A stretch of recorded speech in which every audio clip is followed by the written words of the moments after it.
अस्सलाम वालेकुम और सुबह खैर आप दोनों को। सलीम खालिक साहब, सबसे पहले आपकी जानिब आऊंगी, क्या कहेंगे हफ्ते के दिन जो हमने परफॉर्म किया उस पर?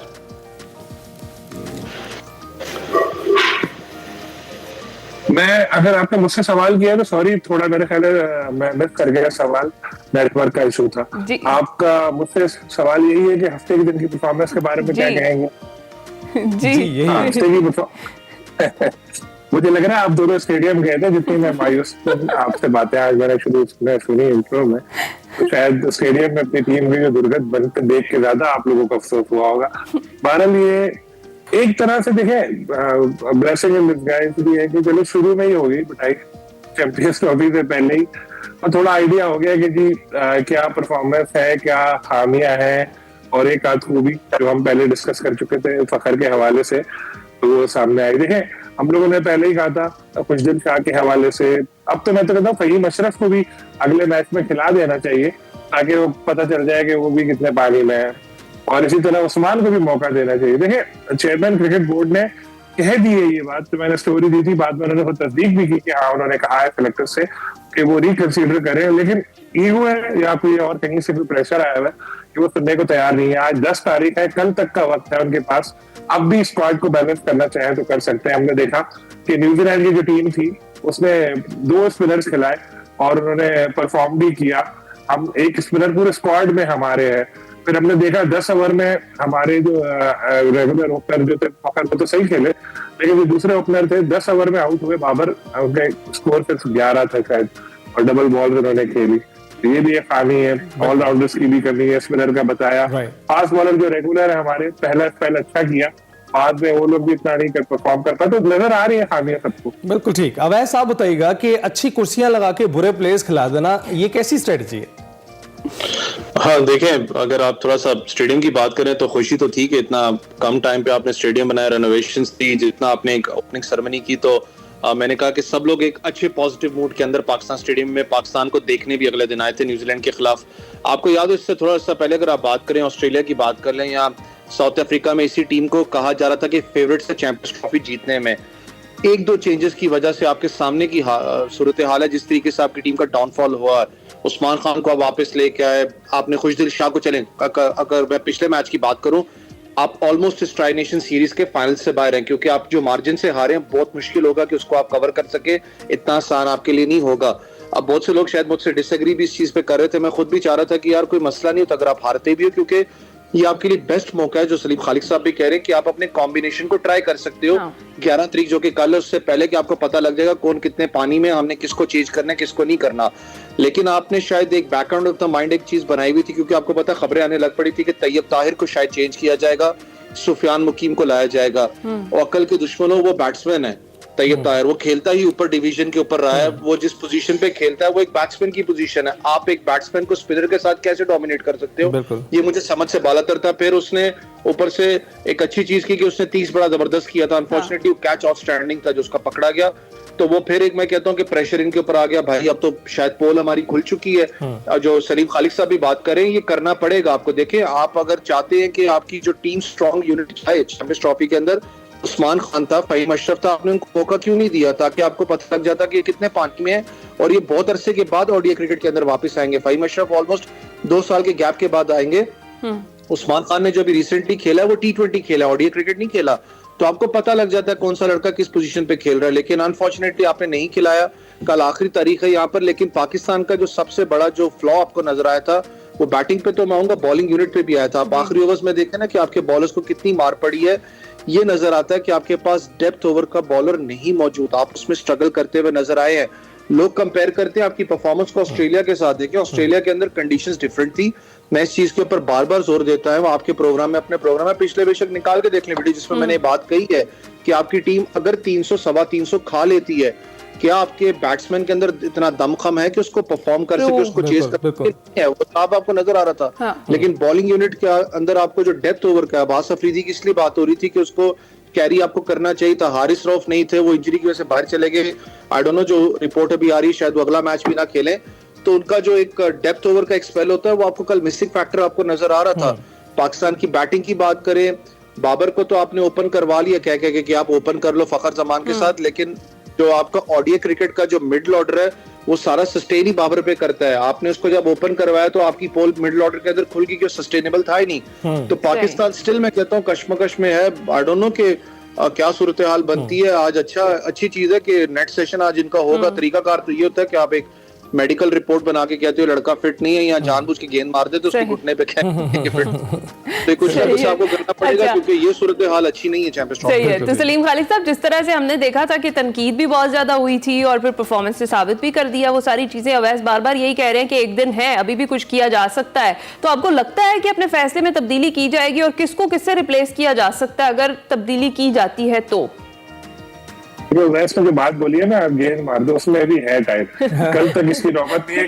बगैर रीजन के कल तक टाइम है, उसके बाद फिर रीजन देना पड़ेगा। रीजन देना पड़ेगा। देखिए, मैंने जैसे भी आपको पहले बताया, मैंने स्टोरी भी दी थी कि मोहसिन नकवी साहब ने उनको बोला चेंज करो, लेकिन अब समझ नहीं आ रहा कि क्यों नहीं चेंज कर रहे। कोई ईगो का मसला है या कोई ऐसा प्रेशर आया है? लोग तो तस्वीरें दिखा रहे हैं, पुरानी भेज रहे हैं व्हाट्सएप पे एक दूसरे को, देखो फहीम के हवाले से तो ये है। उस्मान का मुझे ये लगता है कि जिस वक्त उन्होंने यूएई की क्रिकेट छोड़ी थी, बड़ा तगड़ा कॉन्ट्रैक्ट छोड़ा था, शायद उनके साथ वर्बली कोई ऐसा कॉन्ट्रैक्ट हुआ था कि यार इतने अरसे तक तो हम तुम्हें खिलाएंगे, तुम फिक्र नहीं करो। इसलिए उनको स्क्वाड में भी रखा जाता है और वो नाकामी के बावजूद और खुशदिल के हवाले से भी यही लग रहा है कि कहीं से आए। लेकिन अभी भी वक्त है। मैं ये दरख्वास्त करता हूँ सेलेक्टर से कि भाई जो भी मसला है, देखो ईगो का मसला है तो ईगो को आप छोड़े और डिसीजन ले। कोई प्रेशर है तो पाकिस्तान की दूसरी ताकतवर तरीन शख्सियत चेयरमैन क्रिकेट बोर्ड है हमारे, उनको बताएगा कि मेरे ऊपर ये यहाँ से प्रेशर है, ये मुझे कह रहा है कि मेरा बंदा ये होना चाहिए। तो फिर देखते हैं कौन उनके ऊपर प्रेशर डाल पाता है, जो भी ये मसले को हल करे। वरना इस टीम के साथ हमने इतनी उम्मीदें नहीं रखनी चाहिए। दो बातें मैं और आपके साथ, ठीक है, स्टेडियम तो इन्होंने बना दिया, ठीक है, अब क्या पैड पहन के ग्लव्स पहन के मोहसिन नकवी साहब खुद बैटिंग करने के लिए भी चले जाएंगे? ऐसे ही लग रहा है। उनका काम नहीं है, उनका काम था भाई स्टेडियम बनाने का, वो बना दिया, पूरी दुनिया उनकी तारीफें कर रही है। तो अब आपका जो काम है खेले। लेकिन अफसोस ये है कि वो उस मेहनत पे पानी फेर रहे हैं पीसीबी की, मोहसिन नकवी की। लोग स्टेडियम की तारीफें कर रहे हैं और कह रहे हैं भाई कुर्सियां बदल दी और ये क्या कहते हैं स्क्रीन बदल दी, लाइट्स बदल दी, टीम को नहीं बदला। तो ये थोड़ी हो सकता है टीम को पूरी बदल दे। अभी टीम के ऊपर है कि कैसे परफॉर्म करे। एक बात मुझे याद आई, शुरू में आपने कहा था कि बड़ा लोगों को मसला होता है, ये वाकई प्रॉब्लम होता है। एक अच्छी खबर आपको शायद पता भी होगी, पीसीबी होटल बना रहा है स्टेडियम के साथ, जो शायद 1-2 साल में बन जाएगी। जब वो बन जाएगी ना तो प्लेयर्स को फिर पैदल चल के स्टेडियम में आ जाया करेंगे। तो जो रोड पूरा ब्लॉक करना पड़ता है पीसी से लेकर स्टेडियम तक, वो चीज तो कम हो जाएगी। चले, होपफुली वो भी जल्द से जल्द हो जाएगा। अवैस, आप बताइएगा कि आपको नहीं लगता हमारे बैटिंग यूनिट पे बहुत तनकीद होती है और हमारा बॉलिंग यूनिट जो है वो नजरअंदाज कर दिया जाता है, उनकी परफॉर्मेंस पर इतनी तवज्जो नहीं दी जाती है? आपको लगता है हमारे इतने अच्छे फास्ट बॉलर्स, इतना नाम उनका, उनकी क्या कारकर्दगी है? 331 रन का पहाड़ जैसा जो है हदफ बना दिया न्यूजीलैंड ने हफ्ते को। तो आपको लगता है कि बैटर्स के लिए मुश्किल हो जाती है मजीद सिचुएशन संभालना? देखिए, दो चीजें हैं। मैंने आपको कहा ना कि अगर आप बॉलर्स की परफॉर्मेंस की बात करें, उन्होंने आपको ऑस्ट्रेलिया के अंदर अपना जितवा के दिए सीरीज। आपके बॉलर्स नहीं किया था ना 140 पर आउट किया, क्योंकि वहां पर आपकी सपोर्टिव कंडीशंस थी। साउथ अफ्रीका की बात करें, वहां पर फास्ट बॉलर्स के लिए सपोर्टिव कंडीशन थी। जब आप इसकी बात करते हैं, जब आप पाकिस्तान की कंडीशंस में बात करते हैं, आपने दुबई के अंदर जाके खेलना है, तो आप एक स्पिनर के शॉट हो, जो कि मैं एक जेन्युइन स्पिनर की बात कर रहा हूँ। इसलिए बात हो रही है ना कि जब आप खुशदिल शाह को आप लेके आए थे तो आपके जेहन में था कि शायद पार्ट टाइम स्पिन भी कर लेगा, साथ में बैटिंग भी कर लेगा। वो आपके लिए पहले मैच के अंदर वो बड़ा एक ड्रोना ख्वाब आपको नजर आया, वो कोई नहीं कर सके अच्छा परफॉर्म। तो इसलिए कहने की उसके ऑल्टरनेट की बात हो रही थी। सबसे बड़ा पता है मसला क्या है इस वक्त? चले, अगर मैं एक बात करता हूँ, खुशदिल शाह को मैं रिप्लेस करने की बात करता हूँ, मैं रिप्लेसमेंट देखूंगा कि यार मेरे पास ऑलराउंडर कौन सा, स्पिन बॉलिंग ऑलराउंडर कौन सा। तो इस वक्त आपने अनफॉर्चुनेटली, हम वो क्रिकेट बोर्ड हैं या हम वो क्रिकेट अपना है जो कि हम लोग 6 महीने साल पहले तैयारी नहीं करते बैकअप प्लेयर्स की। हम लोग शॉर्ट टर्म मेमोरी वाले हैं। जैसे साइम अयूब था ना, वो परफॉर्म कर रहा था तो हमने कहा साइम आ गया, बाकियों को हम भूल गए। जो इमाम भी था आपकी लाइन में लगा, अब्दुल्ला शफीक भी लगा हुआ था, बेशक वो गलत टाइम पे डक मिला, लेकिन हम भूल गए थे। हमने कहा यार छोड़ो, साइम है वो करता रहेगा। हमें ज़हन में ये नहीं था कि खुदा न खास्ता कुछ ना कुछ भी हो सकता है, हमने बैकअप प्लेयर्स बनाने। हमने बैकअप प्लेयर्स नहीं बनाए हैं। ऑल्टरनेट आपका फिर नाम आ जाता, शादाब खान को आप लेके आओ जी अपना टीम के अंदर, क्योंकि आपने, फिर मैं कह रहा हूँ, नया फेस नहीं बनाया उस लेवल पे जाके चैंपियंस ट्रॉफी में पाकिस्तान को कम्पीट करे। ये बहुत बड़ा एक चैलेंज आपके लिए। दूसरा, जब आप बॉलिंग यूनिट की बात करते हैं, यहाँ पर आप पिछले मैच में भी देखे वो 2 स्पिनर्स के साथ गए। अभी भी आप न्यूजीलैंड टीम को देखें तो उनके पास 2 स्पिनर्स मौजूद हैं। हमारे पास एक जेन्युइन एक स्पिनर मौजूद था इब्रार, उसके अलावा आपके पास एक जेन्युइन स्पिनर तो मौजूद नहीं था। मैं खुद हैरान था इस चैंपियंस ट्रॉफी में, अगर आप इंडिया को उठा के देख लें, बेशक उन्होंने सारे मैचेस दुबई में खेलने हैं, लेकिन 3 से 4 उनके पास स्पिनर्स मौजूद हैं। आप एक स्पेशलिस्ट स्पिनर के साथ जा रहे हो चैंपियंस ट्रॉफी में, मुझे समझ में नहीं है कि आप कंडीशंस किस में खेल रहे हो। फिर दूसरा सबसे बड़ा जो मसला आपकी इस वक्त बॉलिंग को तो है ही है, वो बैटिंग ऑर्डर का है। हाँ। आपने बाबर को देखें, बहुत पहले ही बाबर को आपने कन्विंस कर दिया और बाबर आजम ने कहा ठीक है जी मैं अपना ओडीआई क्रिकेट के बैटिंग करूंगा। T20 और ओडीआई क्रिकेट का बैटिंग फॉर्मेट बिल्कुल डिफरेंट होता है। बेशक बाबर की 60+ एवरेज है, अगर आप विराट कोहली की बात करें one of the best averages है, लेकिन यार उसकी एवरेज वो है जिस पोजीशन पे वो खेलता है मिडिल ऑर्डर के अंदर। देखें मिडिल ऑर्डर में वो खेलता है तो पूरा का पूरा मिडिल ऑर्डर उसके इर्द गिर्द घूमता है। आप उसको डिस्टर्ब कर रहे हो उस ऑर्डर को। आप बीच में मिडिल ऑर्डर में आप देखो सस्टेनेबिलिटी आपके पास नहीं है। कामरान गुलाम कंसिस्टेंटली परफॉर्म नहीं कर सक रहा आपके लिए। उस्मान खान मुझे नहीं पता कि अगले मैच में आप खिलाते नहीं खिलाते। तैयब ताहिर ने अच्छा 30 किया, सलमान का अच्छा आपको नॉक में नजर आए, रिजवान आपको जल्दी, लेकिन जो मिडिल ऑर्डर का मसला है ये आपको हल करना पड़ेगा।